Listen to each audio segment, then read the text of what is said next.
آئیے سب سے پہلے ہم اور آپ مل کر آقائے نامدار مدنی تاجدار دونوں عالم کے مالک و مختار حضور ارواحنا فدا صلی اللہ تعالی علیہ وسلم کی بارگاہ بے کس پناہ میں درود پاک پڑھنے کی سعادت حاصل کریں۔ اللہم صلی علی سیدنا مولانا محمد معدن الجود والکرم منبع العلم والحلم والحکم دائما صلی وسلم صلاۃ وسلام علیک یا رسول اللہ وعلی آلک واصحابک وازواجک وذریاتک اجمعین۔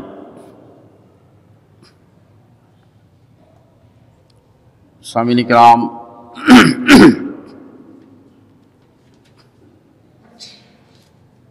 آج کے اس جمعہ کے خطاب کا عنوان ہے طلاق کی کثرت، اسباب اور علاج۔ اسی مناسبت سے قرآن مقدس سورہ بقرہ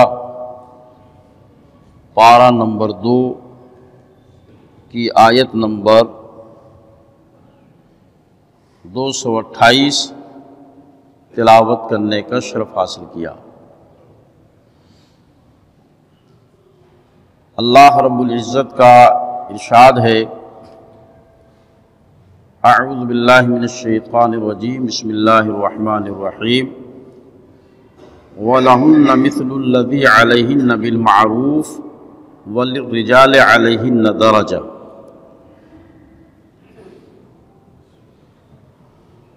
عورتوں کے لیے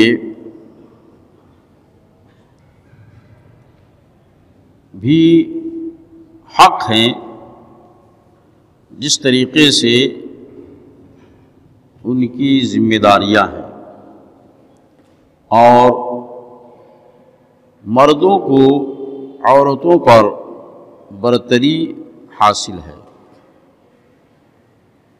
یہ اس آیہ کریمہ کا ترجمہ ہے۔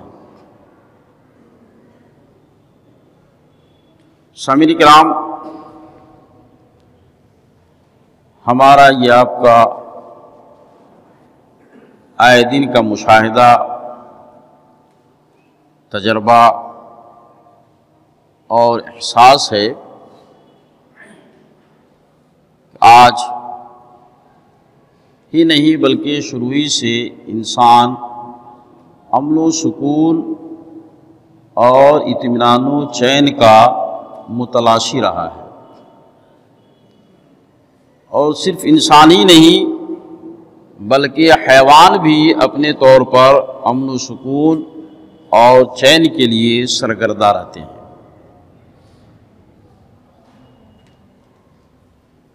مگر یہ امن و سکون اور چین ہر ایک کو میسر نہیں، ہر شخص تلاش بسیار کے باوجود اسے پا نہیں سکتا اور پاتا نہیں۔ اس کی بنیادی اور اہم وجہ یہ ہے کہ انسان اصول امن و سکون پر کاربند نہیں ہوتا۔ یہ امن و سکون اور اطمینان کا جو ضابطہ اور قاعدہ بتایا گیا ہے، اس پر وہ عمل پیرا نہیں، اور جب تک اصول پر انسان عمل پیرا نہیں ہوگا اس وقت تک امن و سکون میسر نہیں آ سکتا۔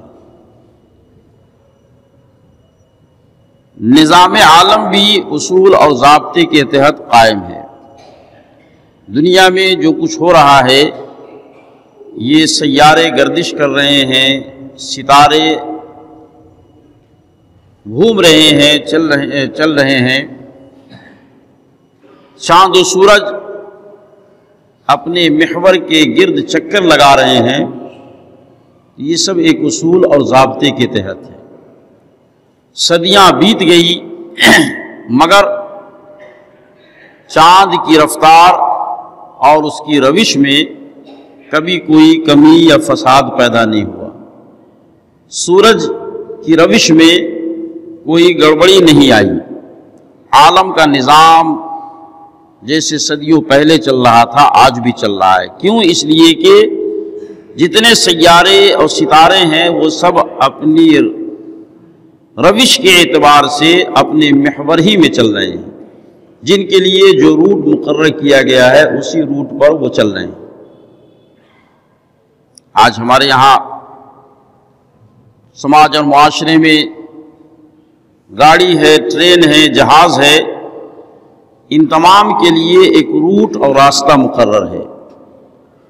اگر گاڑی جہاز کے روٹ کو اپنانا چاہے تو پھر فساد پیدا ہوگا، ہوائی جہاز اگر ٹرین کے روٹ پہ چلنا چاہے تو اس میں فساد پیدا ہوگا، اختلاف و انتشار ہوگا، چین و سکون درہم برہم ہوگا۔ ٹرین اپنے روٹ پر چل رہی ہے، اپنے پٹری پر چل رہی ہے تو منزل تک پہنچا دیتی ہے، پلین اپنے روٹ کے اعتبار سے سفر کرتا ہے تو منزل مقصود تک پہنچاتا ہے، گاڑیاں اپنی سڑکوں پر چلتی ہے، اپنے راستوں پر چلتی ہے تو اپنی منزل تک پہنچا دیتی ہے۔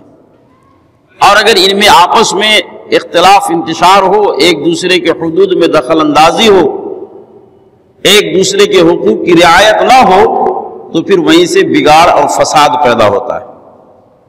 بلا تشبیہ و تمثیل انسان کے باہمی تعلقات میں میاں بیوی کا تعلق بہت ہی مضبوط اور بہت ہی اہم ہے۔ اللہ رب العزت نے خاوند کے کچھ حقوق مقرر فرمائے ہیں، اسی طریقے سے بیویوں کے لیے بھی حقوق متعین کیے گئے ہیں۔ دونوں اپنے اپنے حقوق پر عمل پیرا رہیں تو زندگی کی گاڑی بڑی خوش اسلوبی کے ساتھ بہت خوشگوار ماحول میں اطمینان، سکون اور مسرت کے ساتھ آگے بڑھتی ہے اور بڑھتی رہتی ہے یہاں تک کہ منزل مقصود تک پہنچ جاتی ہے۔ لیکن اگر دونوں ایک دوسرے کے حقوق اور فرائض کی ادائیگی میں کوتاہی کریں، اگر ایک دوسرے کے حقوق کو ہڑپنے کی کوشش کریں تو پھر وہیں سے عداوت کا جذبہ پنپنے لگتا ہے، دشمنی کا ماحول بننے لگتا ہے، فساد اور بگاڑ کی صورت جنم لینے لگتی ہے، اور یہی فساد و بگاڑ بالآخر طلاق پر جا کر کے منتج ہوتی ہے۔ اس لیے ضروری ہے کہ ہم حقوق اور فرائض کی رعایت کریں۔ آپ کو حیرت ہوگی یہ بات جان کر کے کہ اللہ رب العزت نے میاں بیوی کے حقوق کو، نکاح اور طلاق کے مسائل کو قرآن میں جتنی تفصیل کے ساتھ بیان فرمایا ہے، جتنے واضح انداز میں بیان فرمایا ہے، اتنا نماز کے بارے میں بھی نہیں بیان فرمایا۔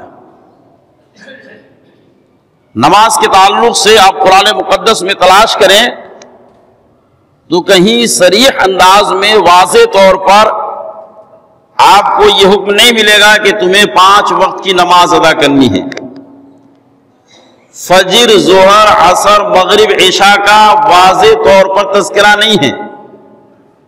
فجر میں 2 رکعت پڑھنی ہے، ظہر میں 4 رکعت، عصر میں 4 رکعت، مغرب میں 3 رکعت، عشاء میں 4 رکعت۔ قرآن مقدس میں ان رکعت کی تعداد نہیں بیان کی گئی ہے۔ اسی طریقے سے زکوٰۃ کے مسائل ہیں، واضح طور پر اس میں اتنا پرسنٹ دینا ہے، اس جنس میں اتنا لگنا ہے، اس مال پر اتنی زکوٰۃ ہے۔ قرآن مقدس میں واضح طور پر صریح انداز میں دلالت النص کے ساتھ اس کی وضاحت نہیں ہے۔ لیکن اگر آپ نکاح کے تعلق سے دیکھیں گے تو پتہ چلے گا کہ اللہ رب العزت نے اس کا حکم واضح طور پر ارشاد فرمایا۔ قرآن مقدس میں ہے فَانْكِحُوا مَا طَابَ لَكُم مِّنَ النِّسَاءِ مَثْنَىٰ وَثُلَاثَ وَرُبَاعَ۔ طلاق کے تعلق سے آپ جاننا چاہیں گے تو اللہ رب العزت نے پوری ایک سورہ الطلاق قرآن مقدس میں نازل فرمائی، تفصیل کے ساتھ اسے بیان فرمایا۔ لہذا ضرورت اس بات کی ہے کہ آج ہم نکاح اور طلاق کے مسائل کو پوری توجہ کے ساتھ پڑھیں، سمجھیں اور اپنی نسل کو سمجھائیں۔ یہ فقیر عرصہ دراز سے دارالافتاء میں خدمت انجام دے رہا ہے، لوگوں کے مسائل سنتا ہے، جواب دیتا ہے۔ ادھر حالیہ چند برسوں میں طلاق کی تعداد، خلا کی ڈیمانڈ اتنی زیادہ ہو گئی ہے کہ محسوس ایسا ہوتا ہے کہ نکاح کم پڑھاتے ہیں، طلاق زیادہ ہوتی ہے۔ یہ ریالٹی ہے، حقیقت ہے۔ اس طریقے سے اور اس کثرت کے ساتھ طلاق کے معاملات آ رہے ہیں، لہذا طلاق اور نکاح کے مسائل کو سمجھنا یہ انتہائی ضروری ہے۔ ہمیں یہ غور کرنا ہوگا، ہمیں یہ فکر کرنی ہوگی، ہمیں اس بات کو سنجیدگی سے لینا ہوگا کہ آخر سماج میں طلاق اتنی کثرت سے کیوں واقع ہو رہی ہے۔ جن چیزوں پر بہت زیادہ ثواب کا وعدہ کیا گیا ہے، جن پر بہت زیادہ نیکیاں رکھی گئی ہے، جن کے بجا لانے پر بڑے بڑے انعام کا وعدہ کیا گیا ہے، اس میں تو ہماری قوم اور امت کے لوگ پیچھے ہیں۔ لیکن طلاق، جسے آقا کریم صلی اللہ تعالی علیہ وسلم نے ابغض المباحات فرمایا ہے، تمام حلال چیزوں میں سب سے آخری چیز طلاق ہے، وہ طلاق کثرت سے واقع ہو رہی ہے۔ آخر اس کی وجہ کیا ہے، اس کا سبب کیا ہے، اس پر ہمیں اور آپ کو ٹھنڈے دل سے غور کرنا ہے اور اس کے تدارک کی کوشش کرنی ہے، روک تھام کے عمل کو عملی جامہ پہنانا ہے۔ تو حضرات گرامی، عصر حاضر میں طلاق کی کثرت کے اسباب اور وجوہ پر جب غور و فکر کیا جاتا ہے تو اس کے بہت سارے اسباب نگاہوں کے سامنے آتے ہیں۔ یہ جمعہ کا خطاب ہے، وقت بہت محدود ہوتا ہے، تفصیل کے ساتھ ان تمام امور کو یہاں پیش نہیں کر سکتے۔ چند خاص اور اہم باتوں کی طرف آپ حضرات کی توجہ مبذول کرائی جا رہی ہے۔ یقین ہے کہ گوشے دل سے سماعت کریں گے اور ذہن و فکر میں جگہ دیں گے، ان باتوں پر عمل کرتے ہوئے خود اپنی اصلاح کریں گے اور نسل نو کی اصلاح کی کوشش اور ان کی حفاظت کا فریضہ ادا کرنے کی کوشش کریں گے۔ اس تعلق سے اسباب و علل پر جب غور کرتے ہیں تو سب سے پہلی اور بنیادی وجہ جو سامنے آتی ہے وہ یہ ہے کہ ہماری یہ نسل جو کثرت سے طلاق دے رہی ہے یا خلا لینے پر آمادہ نظر آ رہی ہے، وہ علم دین سے ناواقف ہے۔ علم دین سے ناواقفیت یہ طلاق کی سب سے اہم اور بنیادی اور پہلی وجہ ہے۔ آج من جملہ ہمارے معاشرے کا یہ کتنا بڑا المیہ ہے کہ انسان اپنی دنیا کو خوش و خرم بنانے کے لیے ہماری نوجوان نسل اپنی دنیا کو پرتعیش، آرام دہ، لگزریس اور اطمینان بخش بنانے کے لیے دنیاوی علوم حاصل کرنے پر عمر کا 1/4 حصہ، 1/3 حصہ تک لگا دیتی ہے۔ آج ایک نوجوان MBA کی تعلیم حاصل کرنے کے لیے اسپیشل کورس کرتا ہے، 3 سال 5 سال اس پہ محنت کرتا ہے۔ ڈاکٹر بننے کے لیے 5 سال دن و رات محنت و مشقت کرتا ہے، صبح سے شام تک، شام سے صبح تک، یہاں تک کہ یہ بات لوگوں میں مشہور ہو گئی کہ جو نیٹ کا ایگزام نکالنا چاہے وہ سورج نہیں دیکھتا کہ سورج کب نکلتا ہے، کب غروب ہوتا ہے، اپنے کورس کی کتاب میں منہمک رہتا ہے۔ جو UPSC کی تیاری کرتا ہے وہ اپنی زندگی داؤ پر لگا دیتا ہے. سونا کھانا پینا ایک طریقے سے ترک کر دیتا ہے. اسی طریقے سے LLB کرنے والے ہیں، انجینئرنگ کرنے والے ہیں، دوسرے پروفیشنل کورسز کرنے والے ہیں. ان علوم کو حاصل کرنے کے لیے 5 سال 4 سال 3 سال اسپیشل طریقے سے لگاتے ہیں، اور وہ 12 سالہ 14 سالہ جو کورس ہے ریگولر، وہ اپنی جگہ پر ہے، یعنی 22 سال 25 سال 28 سال تک. جبکہ آج ہماری عمر کا ایوریج اگر دیکھا جائے تو 55 سے 60 65 سال تک ہے.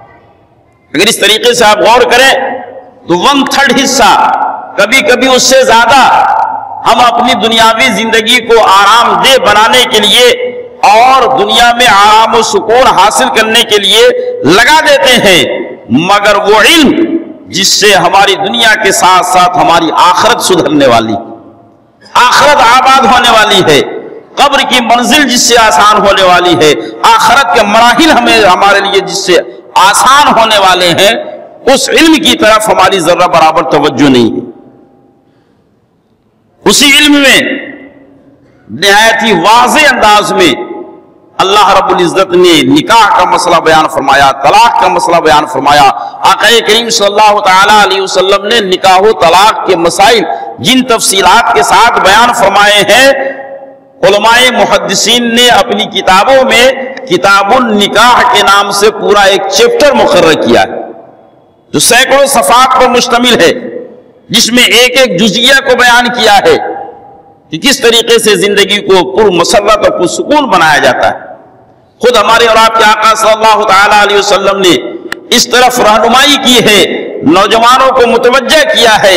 ارشاد فرمایا تنکح المرأۃ لأربعین لمالها ولجمالها ولحسبها ولدینها فاظفر بذات الدین تربت یداک. آقا صلی اللہ تعالی علیہ وسلم نے ارشاد فرمایا کہ تم 4 چیزوں کی بنیاد پر رشتہ مقرر کرو. نمبر 1 لمالہا، آپس کی مالداری کو دیکھ لو. ولحسبہا، خاندان اور برادری کو دیکھ لو. ولجمالہا، حسن و خوبصورتی کو مد نظر رکھو. یہ تینوں چیزیں معاشرتی اعتبار سے تمہیں کام آئیں گی اور تمہاری ضروریات میں ہے. مگر آقا صلی اللہ تعالی علیہ وسلم نے چوتھا پوائنٹ بتاتے ہوئے ارشاد فرمایا وَلِدِينِهَا، اور اس کی دینداری کو دیکھ لو. یعنی تم جس اپنی بہو بنا کر کے اپنے گھر کے اندر لانا چاہتے ہو، اس کی دینداری دیکھ لو. اسی طریقے سے جس لڑکے کے ہاتھ میں تم اپنی بیٹی کا ہاتھ دینا چاہ رہے ہو، اس کی دینداری دیکھ لو. یہ بھی اسی کے پس منظر میں ہے اور اس کے پس پردہ ہے. یعنی دینداری کا خیال کرنا ضروری ہے، اور دینداری کے خیال کرنے والے کو آقا کریم صلی اللہ تعالی علیہ وسلم نے بشارت سے سرفراز فرمایا ہے. میری ملت کے جوانوں اور بزرگوں، غور کریں آج ہمارے سماج اور معاشرے میں کیا ہو رہا ہے. ہم مالداری کو تو بھرپور توجہ کے ساتھ دیکھتے ہیں، حسب و نسب پر پوری ایک ٹیم لگا دیتے ہیں انکوائری کے لیے، خوبصورتی کے لیے بڑی بھاری محفل منعقد کرتے ہیں منگنی کے نام پر، اور اس طریقے سے طرح طرح کے حربے استعمال کیے جاتے ہیں. مگر جو چیز آج نہیں دیکھی جا رہی ہے اور جس پر توجہ نہیں ہے وہ دینداری ہے. دینداری کا کوئی کنسپٹ نہیں، کوئی خیال نہیں.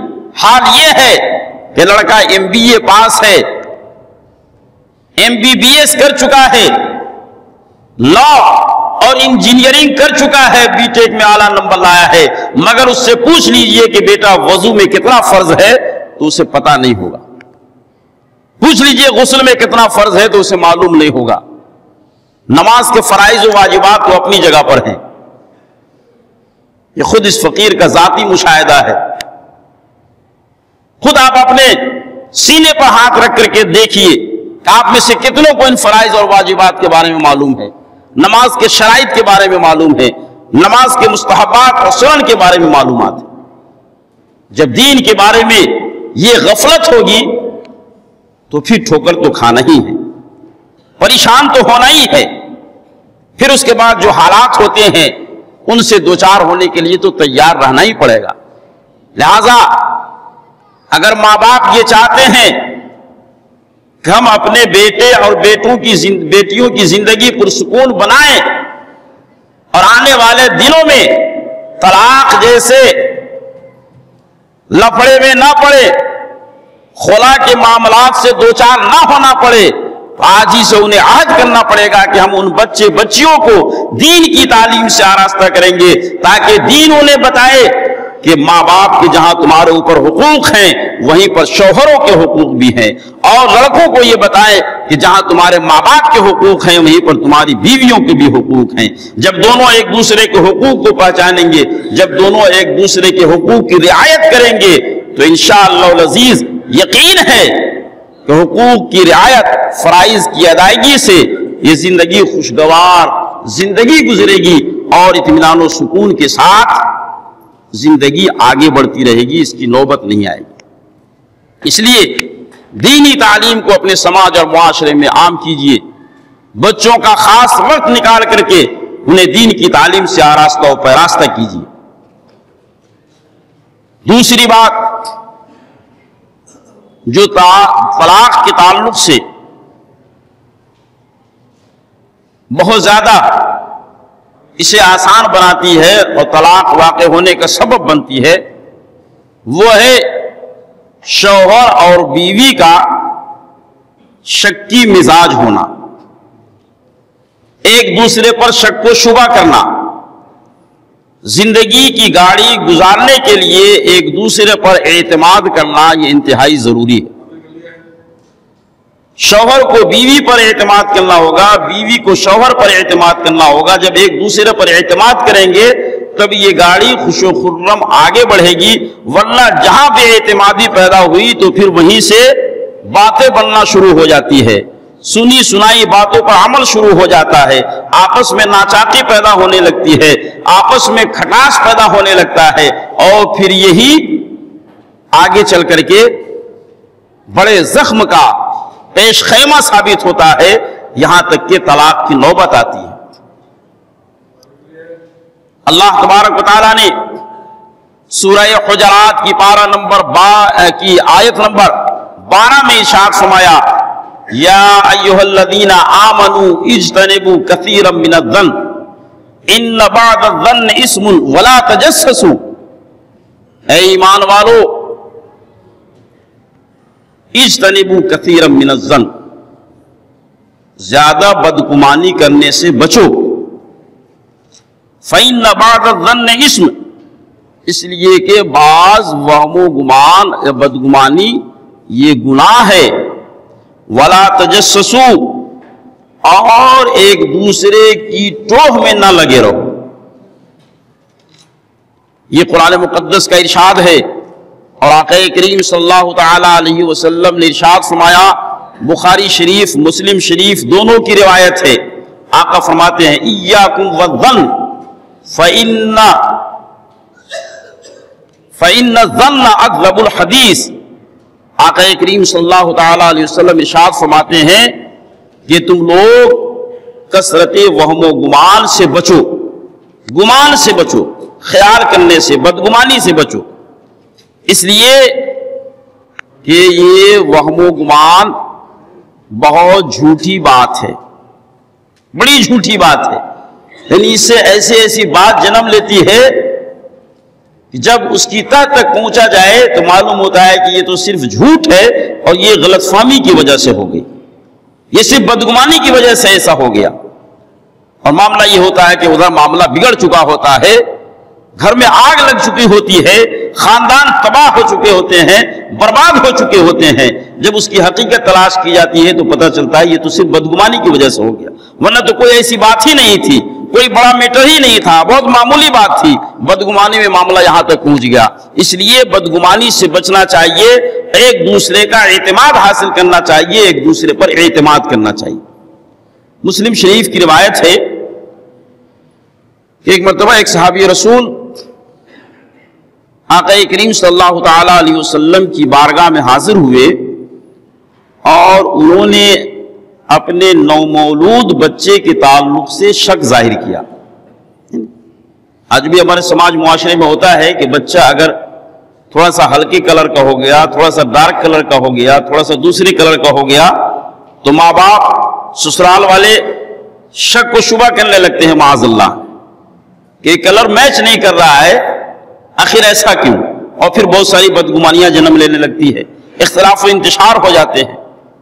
ٹھیک اسی قسم کا واقعہ صحابی رسول کے ذہن میں آیا۔ انہوں نے اپنے بچے کے تعلق سے شکایت کی کہ یا رسول اللہ، یہ میرا بچہ میرے کلر کا نہیں ہے، یہ کسی اور ہی کلر کا لگ رہا ہے۔ تو قربان جائیے آقا صلی اللہ تعالی علیہ وسلم کی حکیمانہ باتوں پر اور آپ کی طرز ادا پر کتنا آسان جواب آپ نے عطا فرمایا، جس کے لیے کوئی بہت زیادہ گہرائی میں جانے کی ضرورت نہیں ہے، ڈی این اے ٹیسٹ کرانے کی ضرورت نہیں ہے، کہیں اور بھٹکنے کی ضرورت نہیں ہے۔ آقا صلی اللہ علیہ وسلم فرمایا کہ اچھا بتاؤ تمہارے پاس کچھ اونٹ ہیں؟ تو صحابی نے کہا کہ یا رسول اللہ ہمارے پاس اونٹ ہے، سرخ رنگ کے اونٹ ہیں، بہت سارے ہیں۔ کہا اچھا بتاؤ ان اونٹوں میں کوئی بھورے رنگ کا اونٹ بھی ہے؟ تو صحابی نے کہا کہ ہاں یا رسول اللہ ایک بھورے رنگ کا اونٹ بھی ہے۔ تو آپ نے فرمایا کہ اچھا یہ بتاؤ کہ ان سرخ اونٹوں میں یہ ایک بھورے رنگ کا اونٹ کہاں سے آ گیا؟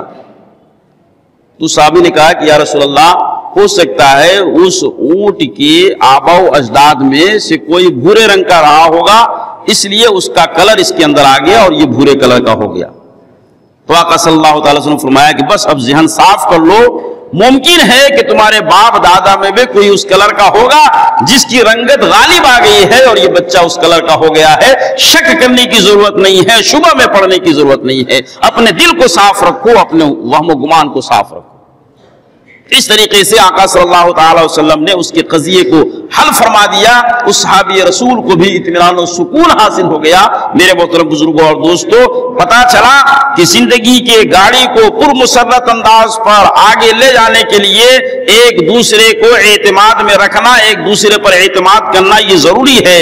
اگر ہر بات پر شک و شبہ کا اظہار کیا جانے لگے تو پھر زندگی دشوار ہو جائے گی اور آگے معاملہ نبھنا مشکل ہو جائے گا۔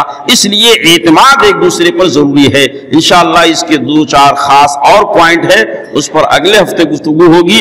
آپ حضرات سے گزارش ہے کہ کوشش یہ کی جاتی ہے کہ 20-22 پہ تقریر شروع ہو جائے، اور یہ جو تقریر ہوتی ہے، یہ جمعہ کا خطاب ہوتا ہے، یہ ایک لیکچر ہوتا ہے، ہوائی فائرنگ نہیں ہوتی ہے، زمینی حقیقتیں آپ کے سامنے پیش کی جاتی ہیں، دین کے تعلق سے اہم معلومات آپ کے گوش گزار کی جاتی ہیں۔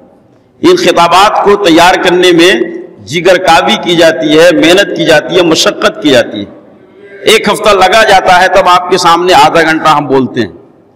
تو آپ حضرات سے گزارش ہے کہ وقت سے پہلے تشریف لائیے تاکہ کنٹینیو بات آپ کی سمجھ میں آئے۔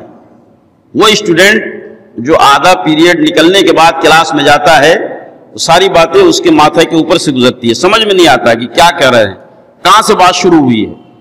اس لیے آپ حضرات سے گزارش ہے کہ اپنی دینی معلومات میں اضافہ کے لیے، اپنی حفاظت کے لیے، اپنی نسل کی حفاظت کے لیے جو یہاں سے خطابات پیش کیے جاتے ہیں اسے ذہن میں محفوظ رکھیے۔ اسے سننے کے لیے آپ اپنا ٹارگٹ بنائیے کہ ہم 12:15 بجے تک مسجد میں داخل ہو جائیں۔ انشاءاللہ میری بھی یہ کوشش رہتی ہے کہ 20-22 میں خطاب شروع ہو جائے تاکہ آدھا گھنٹہ 35 منٹ آپ تک کوئی میسج پہنچایا جا سکے، اطمینان اور سکون سے آپ اسے سن سکیں اور پھر اس کے بعد آپ اس پر عمل کی کوشش کر سکیں۔ دعا ہے کہ اللہ رب العزت